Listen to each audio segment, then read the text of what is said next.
उल्टापुर नाम का एक गांव था, जहाँ पर सारी चीजें उल्टी थी। घर उल्टे और तो और लोगों के काम करने का तरीका भी उल्टा।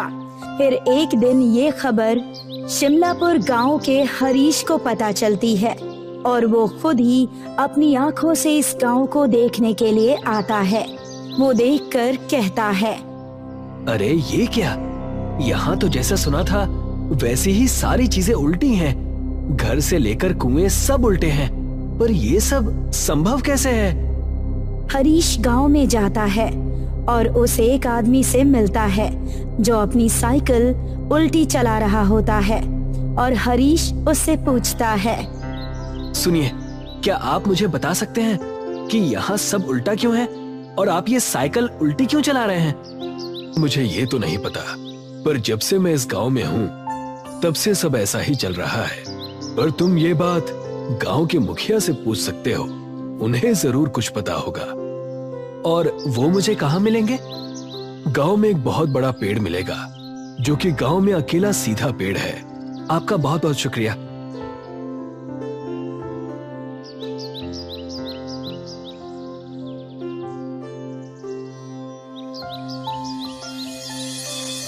वहाँ से हरीश उस पेड़ के पास पहुँच जाता है जहाँ पर गांव के मुखिया खड़े रहते हैं। हरीश उनके पास जाकर उनसे पूछता है, क्या आप मुझे बता सकते हैं कि यहाँ घर, कुएं, पेड़ सब उल्टे क्यों हैं और सिर्फ ये अकेला पेड़ सीधा क्यों है? बेटा, तुम कहाँ से आए हो और तुम ये क्यों जानना चाहते हो? मैं शिमलापुर गांव का हूँ। मैंने सुना था कि यहाँ सारी चीजें उल्टी हैं, तो मैं देखने के लिए खुद चला आया। और अब जब मैंने सारी चीजों को अपनी आंखों से देख लिया है, तो मैं बस जानना चाहता हूँ कि यहाँ सारी चीजें ऐसी क्यों हैं। फिर मैं गांव जाकर सारी बातें लिखकर उसे गांव में बांट दूंगा। देखो बेटा, मुझे पूरी बात तो नहीं पता, पर मैं यही जानता हूँ कि एक बार एक ऋषि थे जो इस गांव में इस बड़े सीधे पेड़ के नीचे बैठकर ध्यान लगाया करते थे, और किसी वजह से उन्होंने इस गांव को श्राप दे दिया, जिस वजह से इस गांव की सारी चीजें इस तरह से उल्टी हो गईं। पर उन्होंने श्राप क्यों दिया और उस श्राप को कैसे हटा सकते हैं? बेटा, ये तो मुझे भी नहीं पता, पर अगर तुम्हें जानना है तो तुम गांव के पुस्तकालय में जाकर खोजबीन कर सकते हो। शायद तुम्हें वहां कुछ मिल जाए। आपका बहुत बहुत धन्यवाद। वहाँ से हरीश गांव के पुस्तकालय में जाता है।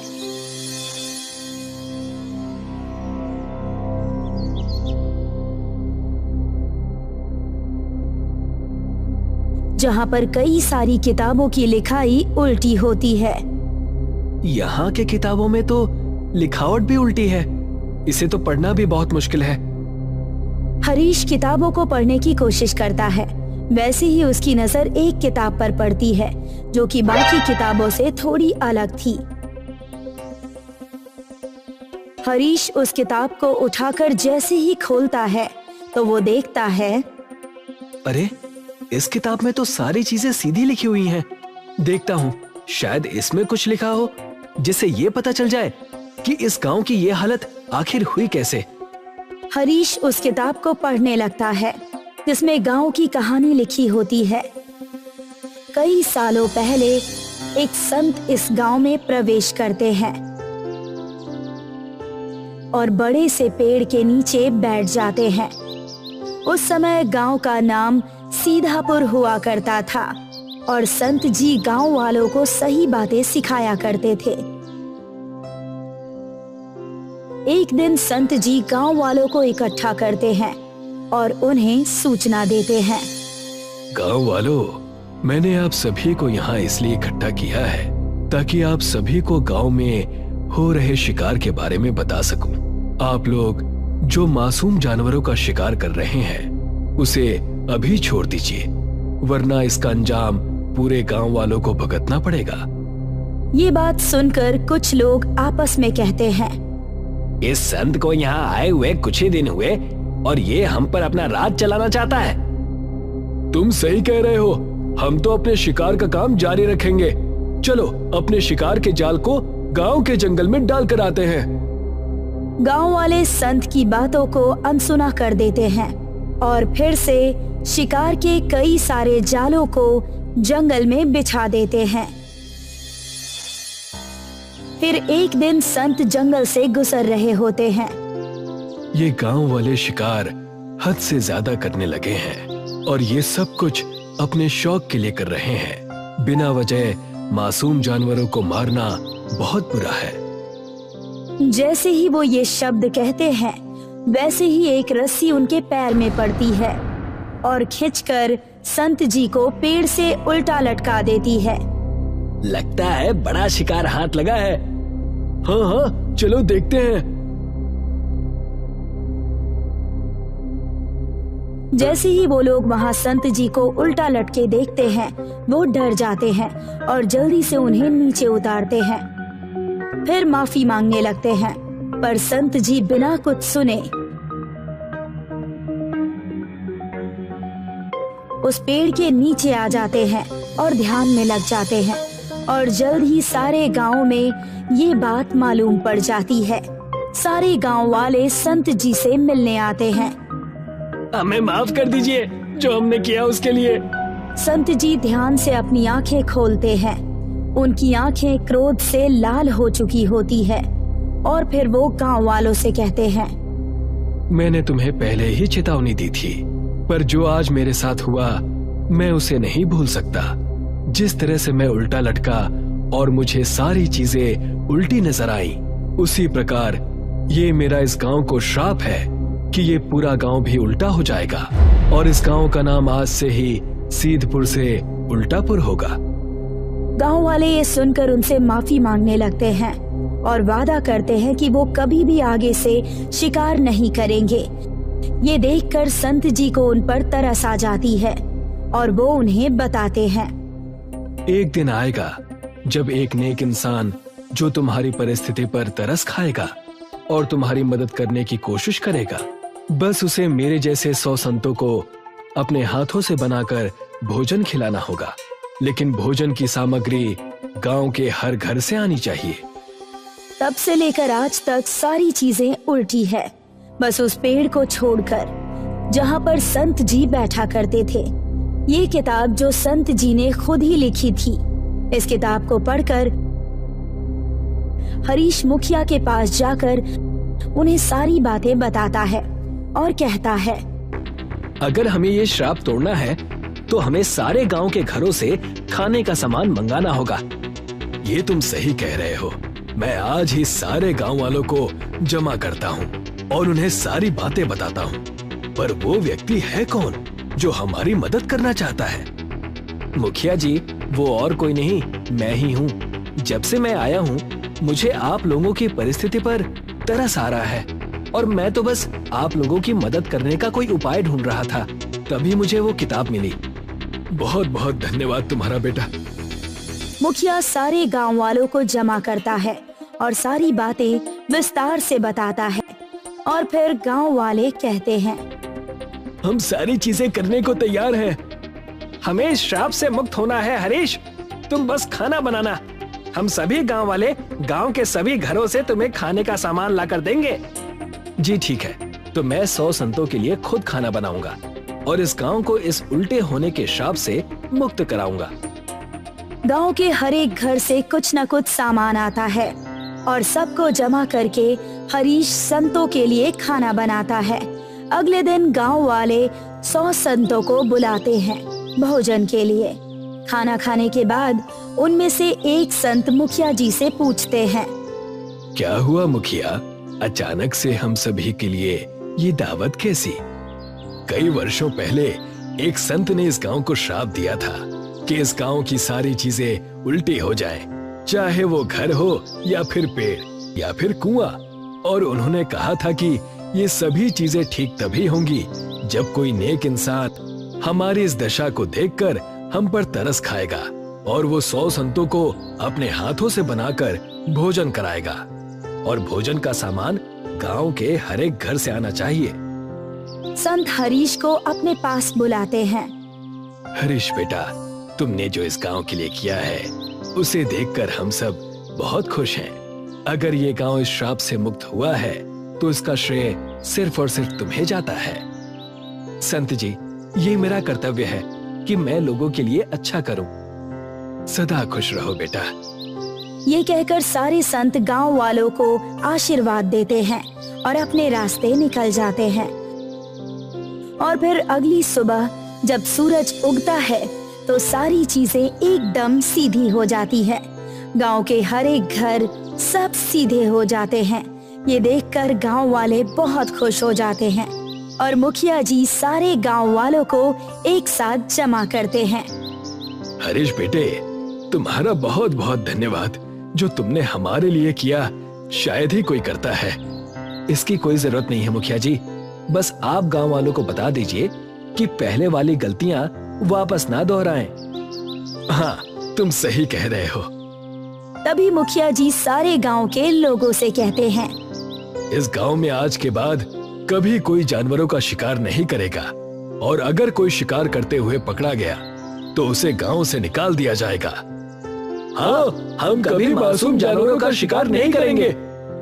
और उसी वक्त मुखिया जी गांव का नाम फिर से सीधापुर रख देते हैं और गांव के सभी लोग अब अपने सीधे गांव में खुशी से जीते हैं।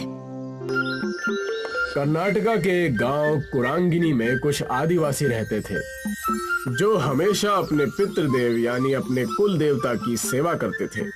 उनका मन था कि कुल देवता की पूजा अर्चना करके ही उनका जीवन बहुत अच्छा और बहुत सुकून से गुजरेगा। उनके घर भी हवा में झूलते हुए बने थे। वो चाहते थे कि गैर समाज का व्यक्ति उनके पास ना आए और ना ही वो किसी के पास जाना चाहते थे। हमेशा से खेतों से चावल और दाल और कई सारे फल खाकर अपना जीवन व्यतीत करते। उसी वक्त कुरांगिनी के पास वाले गांव में कुछ बच्चे कैंपिंग करने गए थे। चंदू, मंगलू और कविता। मुझे तो अब तक यकीन नहीं हो रहा है कि मैं हॉलिडे पर आई हूँ। सच कहा, यहाँ हम कुछ दिनों तक कैंप करेंगे और आसपास की चीजें भी ढूंढ निकालेंगे। मजा आएगा। हाँ, और सुबह होते ही हम आसपास के गांव घूमने जाएंगे और देखेंगे कि वहाँ क्या है। कुरांगिनी गांव के पास के कैंपिंग स्पॉट पर तीनों दोस्त आराम करने लगते हैं। सुबह होते ही उन्होंने तय किया कि सारे घूमने जाएंगे कुरांगिनी की तरफ। कुरांगिनी के पास जाते ही कविता ने झूलता हुआ घर देखा और कहा, अरे वाह, ये देखो झूलता हुआ घर। लगता है यहाँ के लोगों को झूला झूलने का बहुत शौक है, इसलिए ऊपर वहाँ पेड़ पर ही घर बना लिया है। कितने गजब की खूबसूरती। पूरा गांव हरा भरा है, ताजी हवा, सुंदरता में तो ये सब देखकर खुश हो रहा हूँ। पता नहीं आगे क्या क्या देखने मिलेगा। लेकिन पता नहीं मुझे डर क्यों लग रहा है। ऐसा लग रहा है कि कुछ अनहोनी होने वाली है हमारे साथ। ओफो, तुम तो हमेशा ही नेगेटिव बातें करते रहते हो। अब चुप भी करो और यहाँ का नजारा देखो। कुरांगिनी गांव के आदिवासियों ने उन्हें घेर लिया, जो दिखने में डरावने और खूंखार लग रहे थे। इन्हें देखते ही तीनों दोस्तों की सिट्टी बिट्टी गुल हो गई। कौन है आप लोग और हमसे क्या चाहते हैं? अरे, हमेशा शहरी लोगों को हम यहाँ आने से रोकते हैं। तुम लोगों को कितनी बार समझाया है, हमारे गांव के आसपास भी नजर मत आना, लेकिन फिर भी तुम नहीं समझते। अब तुम्हारी खैर नहीं, तुम्हारा हिसाब हमारे गांव के देवता करेंगे। ले चलो इन्हें, आज हमारी देवी ही बताएंगी कि इनका क्या करना है। अगर तुम यहाँ से छुटकारा पाना चाहते हो तो तुम्हें हमारी शर्तें माननी पड़ेंगी। क्या करना होगा? हमें सारी शर्तें मंजूर है। तुम्हें हमारे गांव की सभ्यता और परंपरा में रहना होगा। प्रकृति की सेवा में अपना मन, धन सब त्यागना होगा। इतना कहकर प्रकृति की देवी वहां से चली जाती है। तुमने सुना, जैसे हमारी देवी ने कहा वैसे ही तुम्हें करना होगा, नहीं तो हमारी देवी नाराज हो जाएगी। अब से तुम कुरांगिनी के निवासी हो, तुम्हें हमारे नियम और कायदे चलाने होंगे और हमारी देवी को खुश करना होगा। क्या आप हमें समझाएंगे कि हमें करना क्या है? हंसते हंसते हमारे रास्ते बंद हो गए और अब ये नया तमाशा आ गया है। जल्दी बताओ हमें क्या करना है, मैं जिंदगी भर के लिए तैयार हूँ। जैसा हमारी देवी ने कहा वैसा ही तुम्हें करना होगा। हमारे तौर तरीके तुम्हें अपनाने होंगे। सारी शहरी चीजें तुम्हें फेंकनी होगी। कविता, मंगलू और शैलेश के पास कोई चारा नहीं रहता। उन्हें उनके तौर तरीके आजमाने ही पड़ते हैं। हमने तुम्हारी सारी व्यवस्था झूलते हुए घर में कर दी है। आज से तुम वहीं रहोगे और हमारा जीवन व्यतीत करोगे। यही सीख और सजा है तुम्हारी। ये रहे तुम्हारे कपड़े। छोड़ दो हमें, घर जाना है हमें, हमें जाने दो। अरे चिल्लाना बंद करो और इन्हें देखो। तुम्हें लगता है हमें जाने देंगे यहाँ से? हमें यही इनकी बातें माननी होगी, तब जाकर कुछ होगा। मैंने पहले ही कहा था कि हमें संभल कर रहना चाहिए, लेकिन तुम में से किसी ने मेरी बात नहीं मानी। उन्हें समझ आने लगा था कि प्रकृति सबसे बढ़कर है। ये रहा तुम्हारा भोजन, इसे खाकर हमारे साथ खेत में काम करने चलो। ये क्या है? मुझे ये सब करने की आदत नहीं है। दिखने में तो स्वादिष्ट लग रहा है। मंगलू, इसे खाकर तो देखो। चुपचाप खाकर हमारे साथ चलो। जैसे ही उन्होंने कुरांगिनी गांव का खाना खाया, वाह यार, ये कितना स्वादिष्ट है। अगर हमें ये खाना हर रोज मिले तो मैं यहाँ से कभी नहीं जाना चाहूंगी। बिना मिलावट के खाने की बात ही कुछ और है। सच कहा तुम दोनों ने। हमें यहाँ कुछ दिन बिताने हैं। इससे हमें एक अच्छी सीख और अच्छी समझ के साथ जाएंगे। तीनों ही कुरांगिनी गांव के लोगों के साथ समय बिताने लगते हैं। उनके साथ खेतों में जाकर खेती, पेड़ों पर चढ़कर फल तोड़ना और कई सारे गांव की परंपरा में भाग लेते हैं। पूरे 1 महीने तक वो कुरांगिनी गांव वालों के साथ रहते हैं। उनके तौर तरीके सीखने के बाद मुखिया कहता है, हमारे गांव में कल मेला लगने वाला है। इस मेले में कई सारे व्यंजन और कई सारे कारनामे होते हैं। इस मेले में हम आ सकते हैं क्या? अब तो हम भी कुरांगिनी के निवासी हैं। क्यों नहीं? अब तुम हम में से ही एक हो। तुम यहाँ आ सकते हो। अगले ही दिन तीनों मेले में जाने के लिए तैयार हो जाते हैं। वहाँ पर कविता के माँ बाप कविता को ढूंढते हुए आ जाते हैं। कविता की माँ रोने लगती है। कहाँ थी मेरी बच्ची? हमने तुम्हें कहाँ कहाँ नहीं ढूंढा। इन लफंगों के साथ हमें पता था कि तुम किसी मुसीबत में हो। कुरांगिनी गांव के लोग कविता के पिता की बात सुनकर डर जाते हैं। तब कविता कहती है, लेकिन पिताजी, इसमें इनकी कोई गलती नहीं है। मुखिया जी ने अपना कर्तव्य निभाया और हमें एक बहुत अच्छी सीख दी जो कोई स्कूल या कॉलेज हमें नहीं दे पाता। इस गांव में आने के बाद हमने हमारी प्रकृति के बारे में जानने का बड़ा अवसर प्राप्त किया। हमें पता चला कि हमारी दुनिया से बढ़कर भी कुछ चीज है। मैं शुक्रगुजार हूँ इस कुरांगिनी गांव और यहाँ के लोगों का जो हमें यहाँ आने का मौका मिला। सब कुछ सुनने के बाद मुखिया कहते हैं, देखा हमारे साथ रहने का नतीजा। मुझे गर्व है तुम तीनों पर। हमें तुम्हें यही सिखाना था। मुझे तो तुम तीनों पर नाज है। प्रकृति देवी की शर्त पूरी होती है। अब तुम यहाँ से जा सकते हो और अपना सामाजिक जीवन बिता सकते हो।